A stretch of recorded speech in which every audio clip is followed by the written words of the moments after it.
Today I'm reading section 4 of the prologue to Thus Spake Zarathustra. After the reading, I'll give a short summary and then provide my analysis. Zarathustra, however, looked at the people and wondered. Then he spake thus: Man is a rope stretched between the animal and the Superman, a rope over an abyss, a dangerous crossing, a dangerous wayfaring, a dangerous looking back, a dangerous trembling and halting. What is great in man is that he is a bridge and not a goal. What is lovable in man is that he is an overgoing and a downgoing. I love those that know not how to live except as downgoers, for they are the overgoers. I love the great despisers, because they are the great adorers, and arrows of longing for the other shore. I love those who do not first seek a reason beyond the stars for going down and being sacrifices, but sacrifice themselves to the earth, that the earth of the Superman may hereafter arrive. I love him who liveth in order to know, and seeketh to know in order that the Superman may hereafter live. Thus seeketh he his own down-going. I love him who laboureth and inventeth, that he may build the house for the Superman, and prepare for him earth, animal, and plant. For thus seeketh he his own down-going. I love him who loveth his virtue, for virtue is the will to down-going, and an arrow of longing. I love him who reserveth no share of spirit for himself, but wanteth to be wholly the spirit of his virtue. Thus walketh he as spirit over the bridge. I love him who maketh his virtue his inclination and destiny. Thus, for the sake of his virtue, he is willing to live on or live no more. I love him who desireth not too many virtues. One virtue is more of a virtue than two, because it is more of a knot for one's destiny to cling to. I love him whose soul is lavish, who wanteth no thanks and doth not give back, for he always bestoweth and desireth not to keep for himself. I love him who is ashamed when the dice fall in his favor, and who then asketh, Am I a dishonest player? For he is willing to succumb. I love him who scattereth golden words in advance of his deeds, and always doeth more than he promiseth, for he seeketh his own down-going. I love him who justifieth the future ones, and redeemeth the past ones, for he is willing to succumb through the present ones. I love him who chasteneth his God, because he loveth his God, for he must succumb through the wrath of his God. I love him whose soul is deep even in the wounding, and may succumb through a small matter. Thus goeth he willingly over the bridge. I love him whose soul is so overfull that he forgetteth himself, and all things are in him. Thus all things become his down-going. I love him who is of a free spirit and a free heart. Thus is his head only the bowels of his heart. His heart, however, causeth his down-going. I love all who are like heavy drops, falling one by one out of the dark cloud that lowereth over man. They herald the coming of the lightning, and succumb as heralds. Lo, I am a herald of the lightning, and a heavy drop out of the cloud. The lightning, however, is the Superman. Section 4 of the prologue has a really strong opening, in my opinion. We get this immediate reflection from Zarathustra where he wonders at the people that he just monologued to. He does something really rhetorically savvy, in my opinion. And if you remember from yesterday's video in section 3, I brought up the idea of incorporating rhetorical strategy in our close readings of Zarathustra. My argument yesterday was that he really didn't embrace the rhetorical strategy because he felt his thesis of the Superman just spoke for itself. However, upon reflection, we see that he kind of realizes, oh, okay, maybe I need to change my tactics, and that's exactly what he does in this section of the prologue. He, in fact, takes the very insult that the man in the crowd sent his way at the end of section 3. We have now heard enough of the rope dancer. It is time for us to see him, and turns it into its own metaphor for his rhetorical purposes, which is really cool to see. And that goes, man is a rope stretched between the animal and the Superman, a rope over an abyss. I think this shows great resiliency and a deep belief in his message. And he's really starting to realize it's important to meet people where they're at, type of thing. He does this through a timely and relatable metaphor, incorporating that idea of kairos. And looking at this sentence, one question that I'm left wondering is, what does he mean by abyss? You know, there's so many different ways that could be interpreted. Does he mean the abyss of life and time and all the different potential paths that a person could head down? And I say that based off of what is to come in this section. Or does it mean something else? What do you think? We certainly know that this abyss is dangerous. He tells us this 4 times in the next sentence.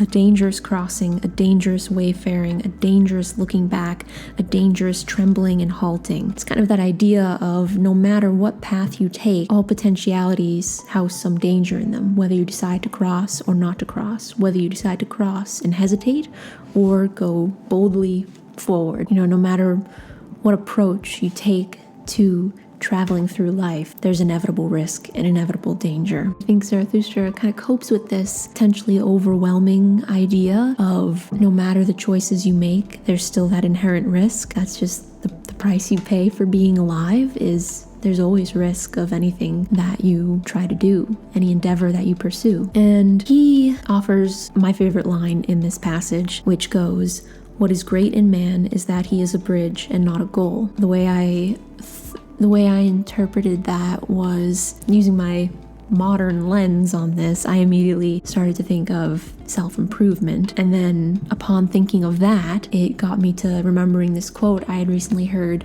from Albert Einstein that goes, "When you stop learning, you start dying." That idea of perpetual evolution is really being fed in with 2 different rivers. One river of humanity and then the other river of the individual. There's humanity's evolution and then the individual's evolution. And of course, they work hand in hand, toe in toe, and intermingle and help each other evolve. And we see this point get furthered when he starts talking about the overgoing and the downgoing. Seems to me his way of communicating the push and pull, or the yin and yang of everything that we do. My support for that is in the whole rest of this section, where he goes on to list 18 what I'm calling archetypes of what a person can be. So for example, the first one he lists is, "I love those that know not how to live except as downgoers, for they are the overgoers." My interpretation of that, you strike to be what you are not, and that makes you the thing that you aren't. When you accept yourself as a downgoer, you are then by default striving to be an overgoer, and in that striving you become the thing you're striving for, and it just keeps going back and forth on each other like a pendulum almost. You can almost think of it as an exchange of energy, like all matter can neither be created nor destroyed. Therefore, all downgoers and all overgoers, it can't be created or destroyed, but rather exchanged, an energy exchange type of thing, maybe. You know, we see, "I love the great despisers because they are the great adorers." Right there, he's saying it outright. They are the great adorers and arrows of longing for the other shore. I think here that's a continuation of that really cool ocean metaphor that we've been following since the beginning. So if there's 2 shores to any ocean, and Zarathustra's landed on this particular shore, what can we assume is on the other shore? Perhaps the opposite of the thesis that he's landed on, which is really cool.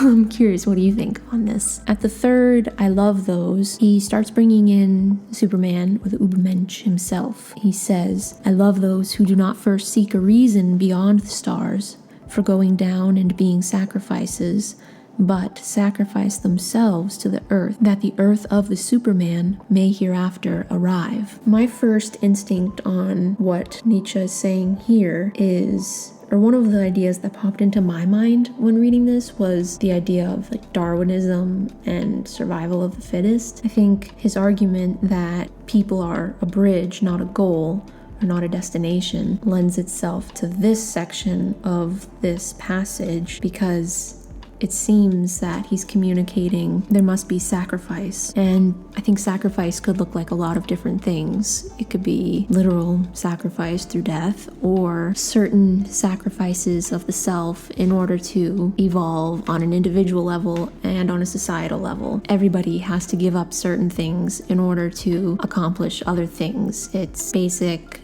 what's that term in economics? It's basic opportunity cost. If you spend your time doing one thing, you're not spending your time doing another thing. So whether that thing that you're putting your energy towards is something that you're passionate about, or if it's something that you have an innate gift or skill at, perhaps one form of sacrifice here could be when those things don't overlap and you do what's for the betterment, and you lean towards doing what's for the betterment of the greater common good versus what the individual wants. And we see that idea furthered in this fourth I love him, where it ends saying, "Thus seeketh he his own downgoing." This archetype of a person has theoretically accepted his fate. It's kind of this idea of killing the old to usher in the new. A question that I am walking away from these 18 I love him and ending with the 18th I love all is, theoretically all these traits are prominent in each individual to varying degrees. We each have our own personalities, inklings, likes, dislikes, passions, and so on. So, would the Superman contain all of these traits to the fullest capacity? What do you think? I'd love to know your thoughts on that. Let's jump down to the 7th I love him. It goes, "I love him who reserveth no share of spirit for himself, but wanteth to be wholly the spirit of his virtue. Thus walketh he as spirit over the bridge." So this one jumped out to me because it seems as though this archetype isn't human, ape, or Superman, because it's "thus walketh he as spirit over the bridge." So is this referring to a whole other type of person, or is this referring to death, is something I'm wondering. So is Zarathustra incorporating the afterlife, if there is an afterlife, as impacting the Superman on Earth? Yes, that's my question. What do you think? Because then in the very next graph we see, "I love him who maketh his virtue his inclination and destiny. Thus for the sake of his virtue he is willing to live on or live no more." So it's kind of this indifference to self that's being valued here. As indifference, or maybe even a satisfaction with either or any outcome. And real quick, let's jump on to the 9th I love him. "I love him who desireth not too many virtues. One virtue is more of a virtue than two, because it is more of a knot for one's destiny to cling to. Less variables equals less probable outcomes." And then when we jump down to the 13th graph talking about this, we see, "I love him who justifieth the future ones and redeemeth the past ones, for he is willing to succumb through the present ones." I read this as a recognition of imperfection in everyone from every time and place, because the archetype person being described here recognizes that they too are imperfect and would want a similar mercy shown for them. And it was when I read this particular graph that made me think of the 10 Commandments. Like, this is Zarathustra's version of the 10 Commandments that I was kind of calling the 18 archetypes, maybe, because he came down from the mountain, and this is the message that he's bringing to this group of people who have really rejected him so far, yet he's sharing these 18 philosophies with them. And let's jump down to the second to last graph here. "I love all who are like heavy drops, falling one by one out of the dark cloud that lowereth over man. They herald the coming of the lightning and succumb as heralds." So the coming of the lightning immediately makes you think the coming of the Superman, which then makes you think the second coming of Christ. And then he goes on to say, "Lo, I am a herald of the lightning and a heavy drop out of the cloud." Heavy drop. So he's one of the messengers of this Superman. The lightning, however, is the Superman. So this left me wondering, what will be the significance of the lightning moving forward? Because we have this cool, like, melting pot of different metaphors to understand Zarathustra's theology, can we call it? So we've got the storming with lightning multiple times today, and in yesterday's reading, part 3 of the prologue. And we also have this really cool ocean metaphor and this idea of going into solitude and then returning to society and figuring out how to best deliver this message that you feel, that Zarathustra feels he must dispense amongst humanity. So those are my thoughts on the 4th section of the prologue, and I want to thank you for reading along with me and listening to my interpretation. And as always, please drop a comment below, hit like, subscribe so that you get recommended this series. And yeah, I hope to see you tomorrow for part 5 of the prologue. See you then.